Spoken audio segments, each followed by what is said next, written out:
وہ قادر مطلق جو ہر خامی سے پاک ہے، ایک رات اپنے بندے کو مسجد حرام یعنی خانہ کعبہ سے مسجد اقصی یعنی بیت المقدس تک، جس کے چاروں طرف ہم نے برکتیں رکھی ہیں، لے گیا تاکہ ہم اسے اپنی قدرت کی نشانیاں دکھائیں۔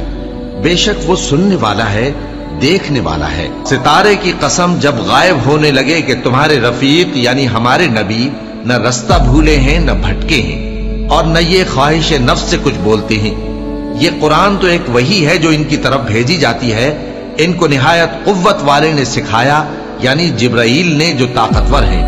پھر وہ پوری طرح بیٹھے، جبکہ وہ آسمان کے اونچے کنارے پر تھے، پھر وہ قریب ہوئے، پھر مزید نیچے آ گئے تو وہ 2 کمان کے فاصلے پر ہو گئے یا اس سے بھی کم۔ پھر اللہ نے اپنے بندے کی طرف جو حکم بھیجا سو بھیجا۔ جو کچھ انہوں نے دیکھا ان کے دل نے اس کو جھوٹ نہ جانا۔ کیا جو کچھ وہ دیکھتے ہیں تم اس میں ان سے جھگڑتے ہو؟ اور انہوں نے اس کو یعنی جبرائیل کو ایک اور بار بھی اترتے دیکھا ہے سدرۃ المنتہا کے پاس۔ اسی کے پاس ہمیشہ رہنے کی بہشت ہے، جبکہ اس بیری پر چھا رہا تھا جو چھا رہا تھا۔ ان کی آنکھ نہ تو اور طرف مائل ہوئی اور نہ حد سے آگے بڑھی۔ انہوں نے اپنے پروردگار کی قدرت کی بہت ہی بڑی بڑی نشانیاں دیکھی۔